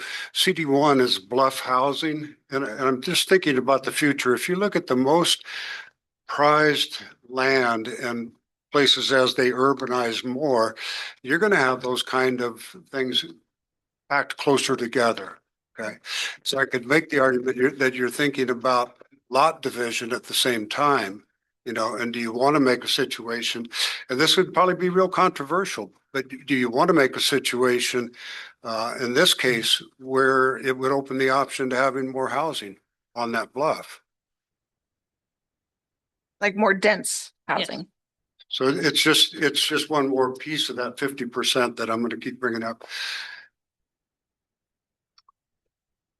And so the 50% is existing, and what you're saying is if we're going through changes, we should consider options on that? 75. That's 75. what I said originally, is that 75 that we had discussed before and had agreed on applied to, each of the areas of housing development, not just new.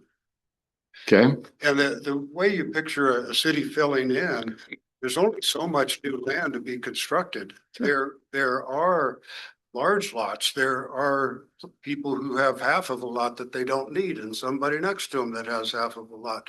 And if you begin to think about filling in, not just new construction, then I think that 50% versus 75% becomes a different consideration. And we just need, before we throw out, and I totally agree with you, we need higher density. But before we throw out that number of 75%, has anyone drawn a picture of what that does to a piece of property? And I don't think it works with our setback. 75%, this is a lot, we're only leaving that much open land. So we just need to really, before we throw a number out, just draw a picture. What does it look like? And let's look at, when we talk about density, let's look at buildable space versus lot size, because a lot of the lots on the beach. Beach Loop, That's right. a lot of their acreage extends down the slope. So it looks like they have a large amount of property, whereas they might have considerably less buildable space. So if we increase density, you're going to end up with perhaps with a structure that completely covers all the land. Yeah, we would be able to Yeah. the ocean. But Just thought. But also, yeah, Johnson Creek, there's a lot of, lots that don't have actual building.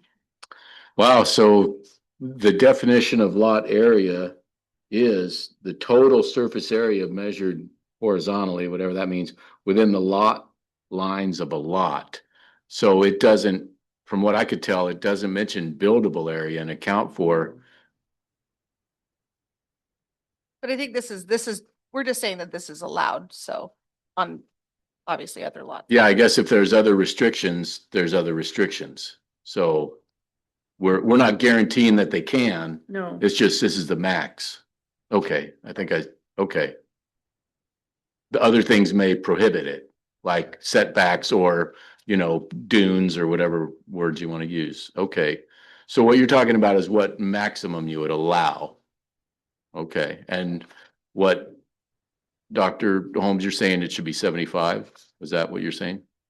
That's what the group, what I'm saying. Okay. We all said here and agreed on it. Okay, Now, that didn't make it law. It wasn't Nope. voted in by the city It- council. That's just where it was left. that'll be the recommendation. Well, when we bring it back, we'll have some choices for you to make and we will send the recommendation up to city council. That was, No. Almost for everything? 75 across the board. That's what I, Now, wait a second. that's what I took away from it. I think I misunderstood you. It's not just for new construction. Right. So it would be for multi-unit on a lot that was, say, being split or adding, a new building to a lot. That would come under the 75%. Not, yeah. But moving into CD2, I'm sure all of these comments probably apply. yeah,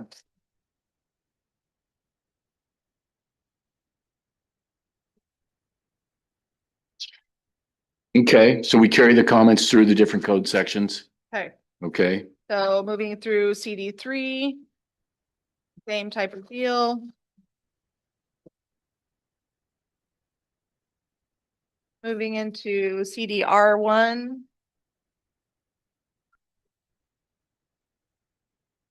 you want to make a quick thing. Mhm. All except for in R2, the height limits in all these sections aren't shown. So we got to be careful they don't change from the existing. And I'm just talking about the residential zones, not. Say that again. None of these have the height limit paragraph in them, which is 17.32.090. That's totally missing out of relevant sections for some reason, and sort of important, it should be there. if I could, I guess that's because it didn't change, but we just gotta be careful. but in other sections that we've been through, there are changes in height that have been shown. Yeah, only R2 so Yeah. far. R2 is increasing. We skipped by that, actually. We blew right by it, but in R2, I think we're going up to 35 feet. From 28 or something like that, right? Yeah, but nobody commented on that, so I assumed y'all saw it and everything was okay with it. Okay, good, thank you. And my assumption is where they have not included a height thing, that means they weren't changing it, so, good, all right. Okay, so I'm moving into C1, so Old Town Commercial. That's 17.40. This will go to what Bill just spoke about. I don't remember deciding that you could put a 50-foot tall building in Old Town. Yeah, that's crazy. Yeah, that's what but it says you can go up to 50 feet. Which section are we in? 4.2? 1740.080. And they're raising the height in Old Town from 28 to 40 feet as a standard, which I don't agree with personally. But you can also go up to 50 feet with a conditional use. And I don't agree with that either. And I don't remember from our last meeting if we discussed that or where those heights came from. Somebody may remember. I think we did discuss it, but I'm not sure that everybody was comfortable with it. I think one of the concerns I had, and I'm not a geologist, I just don't know with the type of land that exists in Old Town, if they could sustain that type of height. I think the word is fill. Fill. You're not going to be building that out there. That's not going to happen. However, they'll have to fill before they can. The water level is too high and the fill is all over the place. So I think it gives them a little bit of Yeah. leeway and like. If it floats, man. Fill, yeah. I think we want to avoid, like, there were at one time several years ago, there was a Marriott proposal to build a large structure on the gravel parking lot. And it was sidelined due to tribe concerns, as I recall, but I don't think we want to see something that large in Old Town. Personal opinion. Yeah, and I don't think we should be depending on Old Town to solve our housing crisis. I mean, it's so small. What is it, 4 or 5 city blocks? And we shouldn't be doing this for housing needs. Well, keeping in mind, this is commercial, right? Yeah, but we are now We're allowing mixed use. now we're Mixed using mixed use and stuff. It's what exists down there now. Yeah. Yeah, although it exists down there, but it's listed in red, so I don't know. What was the reason in the first place to change the height limit in Old Town? Does anybody remember? Was that a discussion on just perhaps businesses having the multi-layered living unit Right. above the commercial? I believe It's that may have been where that originated. It's used in urban planning so that you have more of a vibrant Yes. area for Yeah. downtown. Yes. And I don't see that that's really an issue if you have like 2 stories, but you definitely shouldn't have, multi-family large complexes in some place that is susceptible to liquefaction and all Right. these, That's- tsunami and that. The concern was the actual land itself. No way. I just still don't understand why 40 feet and 50 feet would be acceptable in downtown. I don't get it. Perhaps an error by Cascadia. Yeah. Well, maybe not having the history, I think it is probably to help, build, like you guys are saying, multi-level, We are now story. to enter from the flood zone. We've already passed, so that's giving us already some extra room to build, that. I think one of the reasons is because there's such a finite amount of property down there bordered by the highway, the river and the ocean. So there's not, if development is pretty much would have to go up. But I do agree that the mixed use, that would mean commercial downstairs and residential upstairs rather than a big commercial building down there. So I think if we just stuck to mixed use, that would take care of at least that part of it. I don't know. That doesn't address the height limit, though.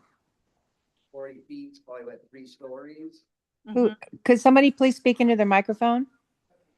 I Whoever's talking? I was just saying 40 feet might equal 3 stories. Probably. That might be. Or maybe even 4 if they pushed it. But so just think about if that's what we really want down there. Do we have any 3-story buildings down there now? No. We did before the fire. Well. And I'd that say was the what mill. They understood that. Oh, Masonic, yeah. Where's that? Lodge. What's that drawing over there? Has that got some 3-story buildings on it? Is Moore Mills office building 3 stories or 2? One really tall one. I think it might be. It's two. Okay. What would help the commission with the height numbers? What kind of information would help you guys on that? One of the things it seems like is that downtown is a really special place. And to blanket say that we're going to allow mixed use housing in the downtown without defining that a little bit better, to me is a little risky. To me, I don't know if we have to digest and vote on this all, but I'd almost see envisioning that downtown in terms of housing separately. You know, we've got a lot on our plate, you know, could we come back and have a committee or something that would just look at that? There's some overlap with the coastal area where they're allowing mixed housing, and there's no property there to do it. There's a poor definition in the zoning between, you know, what is the jetty and what is not. So if you think about the fine lines of downtown that is the generator for the town, I think it really deserves a little more study, I think. So in our current code, it defines mixed use building as a building or combinations of building where more than one land use classification is permitted.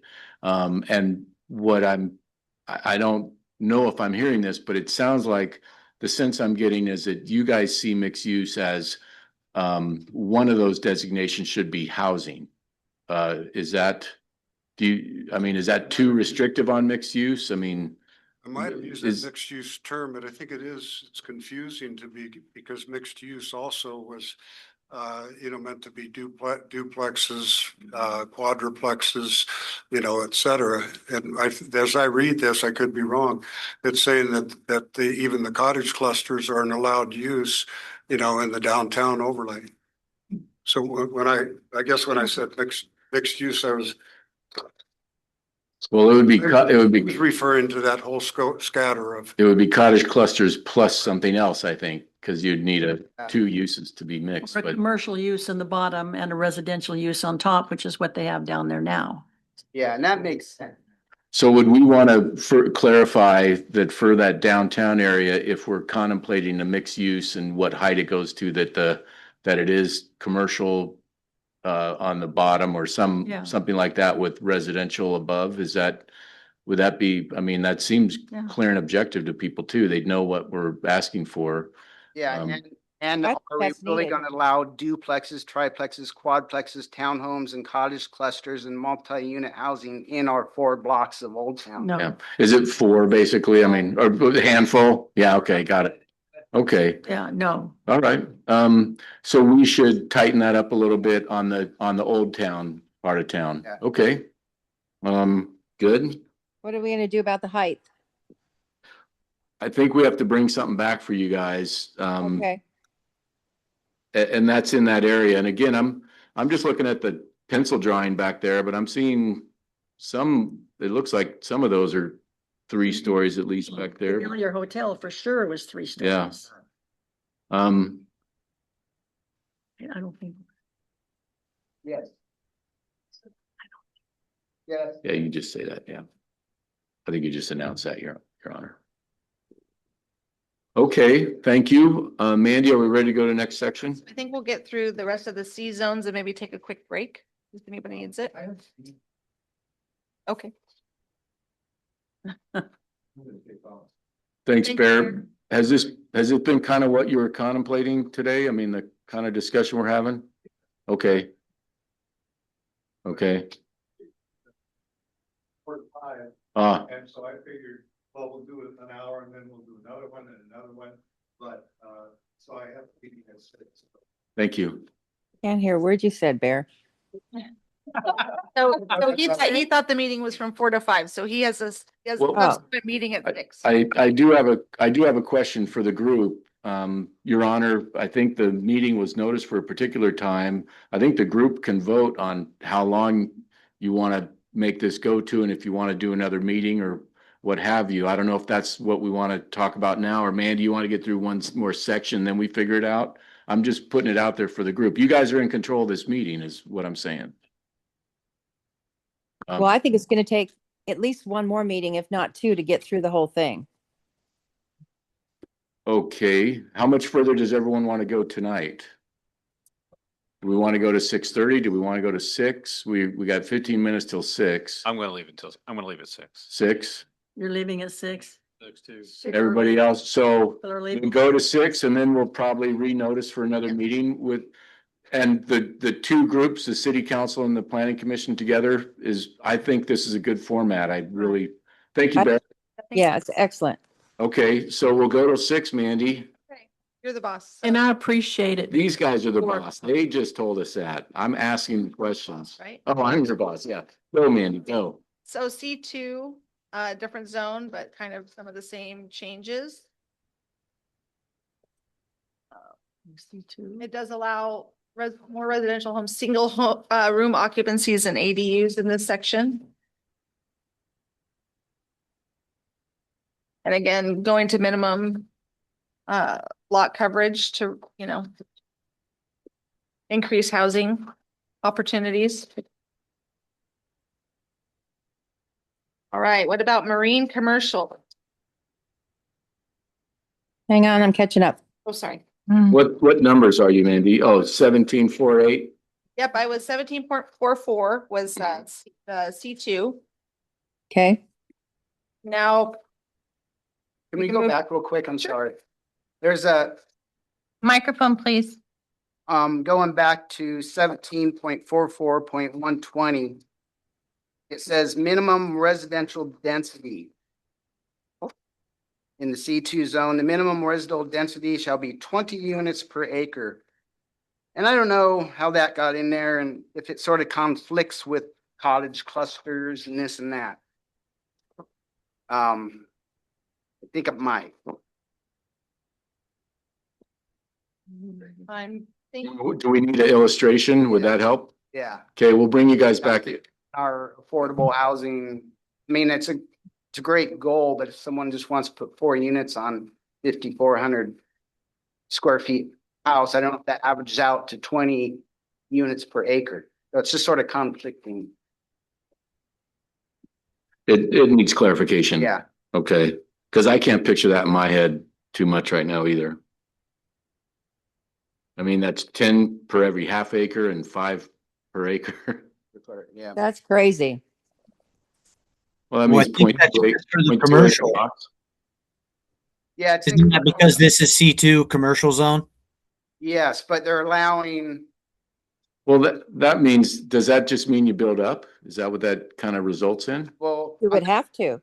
2 pages below, we're allowing duplexes, triplexes, quadplexes, townhomes, cottage clusters, but on the 2 pages later, it says minimum 20 units per acre. I hear what you're saying. Are we eliminating some of those permitted uses by Yeah. that? Yeah. We'll crunch some numbers and Yeah. make some drawings. Right. I just, on 17.44.080 height of building, it's got 45 feet. Would that be an issue? Which one are on? Oh, the height? That's existing. I know. Okay. That's in the C2 zone. Yeah. Mhm. That's pretty close to 50 feet. All I can say is it's existing and I think it's been through a bunch of rounds of stuff. I would, Wouldn't want to lower that. yeah, I think let sleeping dogs lie on that one. This is the first that's been brought up in all the rounds of everything. So No, it's just, we were talking about Yep. heights and it was, Yeah. thought 50 feet was too Yeah. much. well, that was in the old town, I Yes. think. so it's Aware of good that. perspective though. Yeah. Yeah, Yeah, thank you. I realize that. There is very little land in that marine commercial, maybe 4 or 5 lots. And I don't see it being used as single units, duplexes, or, any other real housing unless it was single housing for, hostel or something like that. But there's really not enough property there to develop anything. And what is right on the part, well, right. As soon as you get seaward from Edgewaters, you're talking about unbuildable land, so you've got that really small stretch. This means that we would be allowed to replace Tony's Crab Shack with a house. That's what we're allowing, so. Well, and so Um, here, and I don't know why that's in there, but I'm wondering, and this goes to maybe some state policies. Do you think they've told us we have to allow housing everywhere, or I don't know? You don't think so? Okay, thanks, Doc. I mean, okay. I would be needing to look at non-ESWD areas, I think, because our marine seems to be a water dependent area, so maybe that could be more clearly defined. Well, but really we should look at eliminating that in the marine zone properties. Is that? I think so. When the Okay. consultants were here, there was a suggestion that came out. We never finalized it, but to actually go down and walk Old Town and to actually walk down by marine areas and out to the jetty, because they didn't have a really good concept of the town and what was really available to build on.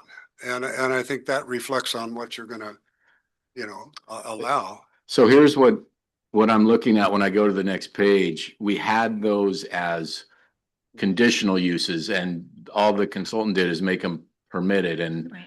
I'm still wondering if somehow the state law said wherever it's a conditional use, it has to be permitted, or I don't know, but we will suss that out. And what are you saying then, that we should also even eliminate it from conditional uses too? I mean, is okay. All right. I'm getting a couple nods. I think too, it's important to note the commentary that June put on the top of 17.48, which is that the state regulations want us to add in duplex single room occupancy into this Correct. as a permitted use. Yeah, it is some kind of, it's a state policy to just have more houses. Yeah. So Okay. now we're in the marine commercial. I thought we were in LI Yeah, now. yeah. I think, Are we done with marine commercial? Yeah, I think so. Yeah. okay, well, Wait.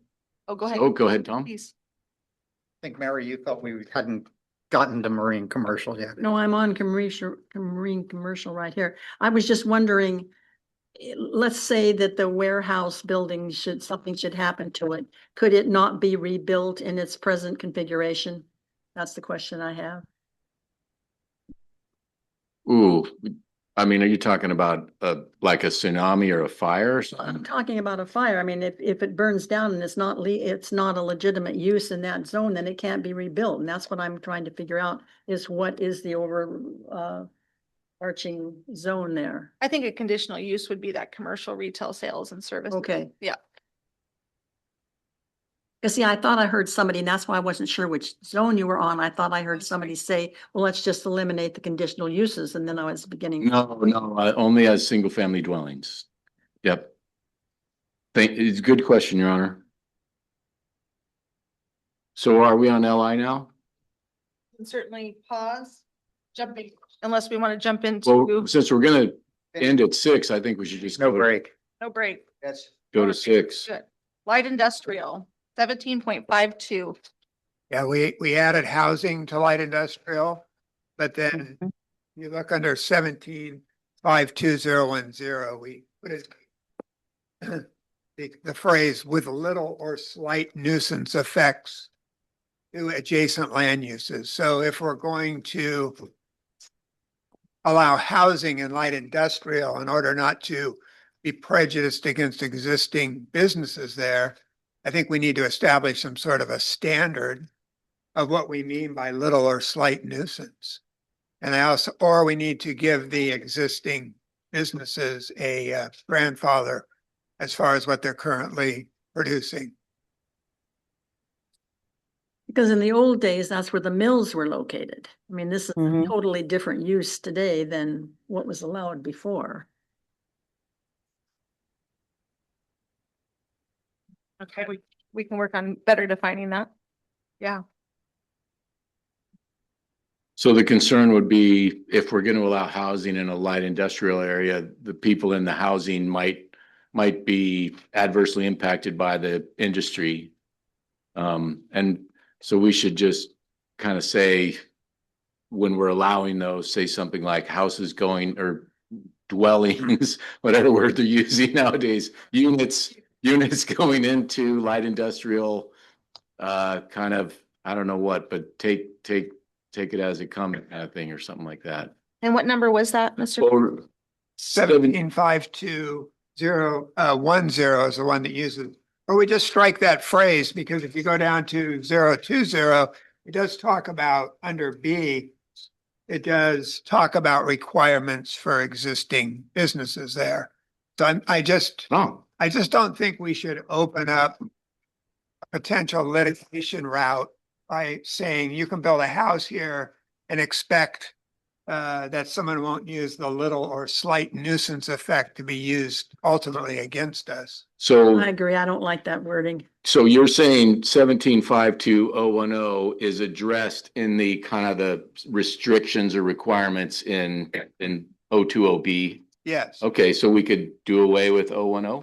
I would, or just strike the little, or, just strike that vagueness out of it. But I think what they're saying here, though, is that this is a limitation on the industrial use. So I guess if they're building in an area where there's already housing, that there would be some uses that could be extremely, the nuisance effect could be huge. Yes, I agree. But by having those requirements in there, we're basically tamping down on the nuisance. Except it's not really definitive. Well, and as Little well or as- slight nuisance. Well, and also Or the, excessive traffic really isn't defined either. Transportation engineers coming out in me, but excessive traffic isn't defined. Yeah. Yeah, I don't think I don't know that we want to go to the Oregon Department of Environmental Quality to establish criteria for an established light industrial zone. So I would question perhaps why we're adding housing there in the first place, if it could lead to an issue. Adding what? Well, I don't understand why we are adding housing there if it could create this issue down the But line. aren't there some large parcels that are suitable for housing? I'm not in that area? sure. I would defer to you on that. I believe there are large parcels. We discussed that at one point in time. And there was. So the question really comes down to is the state top down telling us we have to allow housing in all these different zones, or are we doing that to just help our housing inventory? And if we have our own choice, we might want to think about whether we're going to do that. Yeah, I would Well, agree. that's one of the areas, if the property around across Rose Road, if that's all in the light industrial, there are large pieces of property there that are suitable for housing development that don't really impact, and there is no, light industrial. The chances of somebody building a mill in there are slim to none. We certainly don't want to rule out the housing that could be potential in that area. And In fact, it's light industrial. I'm sorry, I interrupted you. On the commentary also, it says the proposed amendments update permitted uses to allow for all housing types. Yeah, Mm-hmm. that's what we need. Yeah. But then Bill mentioned something about maybe not having any housing, and I was saying, no, let's not do that. Yes, I'm questioning as to whether or not we have a choice. That was. That's a note I made to myself. Blue, Yeah. and the blue writing, I know it's kind of hard to tell purple from blue, but the second Oh. bullet is to follow state regulations. State Okay, so statute. this is purple and this is blue? Correct. I'm sorry. Purple, blue, and then purple. Okay. Yep. That's a good question. I didn't make the distinction. Sorry. It's hard. All right, heavy industrial. Oh, height limit. On light industrial, so 17528080. Yes, Steve, I don't know if you please fit or if you leave it. Microphone, please. The height, are we just gonna leave that at 60 feet, Well, 50 feet? there's one thing. Are you looking at 1752.080? Correct. Yes. Yeah. And that seems like a pretty small place where they're saying that would be allowed. Yeah. But it's a large piece of property, if in fact that's in that zone. No, but I mean, so the impacts of allowing something to go up that high are constrained to a space. Dave, I don't know. Yeah. I don't know. Will take all thoughts on that, but Do we need to define excessive traffic? Yeah, I made note of that. Yep. Okay. Yeah. you're going back to 020B. Yes, sir. Okay, very good. Mandy's on that. And then to move to 17.56 heavy industrial, you see that one change there.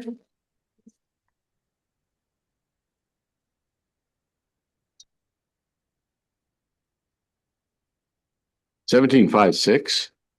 1756. Yep. 1756. Yeah. Oh, there it There's a is. couple pages in between. Thank you. I got one page of 1756. Yep. That's Oh, good. yeah, you're right. That's it. Yeah, all the chapters are missing, which Heavy means no change. So I wish, Correct, no changes. do we know exactly what property this encompasses? Like, for example, abandoned supply, are they in light industrial or heavy I industrial? believe they're light. They're in light. So where would heavy industrial be? So it might be, if we knew approximately where it was, it might be easier to determine what. To be honest with you, the only change here is to just eliminate some superfluous language Yeah. is the way I read it. So I think, and we're at 6:00. Oh. Culture. Wait, can I ask one question real quick before we just adjourn the meeting? What's the decision? Yeah, I know. Yes, What? go ahead. What's the decision on 17.52080 on the height of 60 feet? Did anybody say anything? I think there was some deliberation on the height. We're just not sure. There was no definitiveness on that. It seemed like it more or less passed for the limited area to. Where it wouldn't have much impact on. Yeah. Wait, was Yeah, I'd this? have to go back to the zoning map to see what. But Is that 11? was that Marilyn? That's Madeline. Madeline, sorry, Madeline. Madeline, was Yeah. do you have anything on that? Well, I don't know. 60 feet's big, but I can't picture the area. I know it's a small area, but I just can't picture it right now. Maybe June, next time we meet, you could like email us all like a city map. It shows us where all this stuff is. That would be a good idea. Yeah, Okay. absolutely. That sounds good. Yeah, we can email you the zone maps. That would be great because then we can tell. Okay. Okay, so All next, right. can we revisit 52080? All right, well, thank you everyone for coming. You might just say we're. Anybody online have any last We're comments? adjourned. It's grocery outlet. I think the mayor has adjourned the meeting. No, that's 11. Please Okay, email your comments to John and I. Yeah. Yeah. Mandy, Yeah. before you go, one more Yeah. thing. Can we revisit 17.52080, 60 feet height, once we get the zoning maps? Yes, ma'am. Thank you. Thank you, Mandy and John. Good night, everybody. Break it down a little. Yeah, I thought that was a good meeting. I want to see this. I want to see the city park. That's how I can figure it out. So, Good night, everybody. so that's 11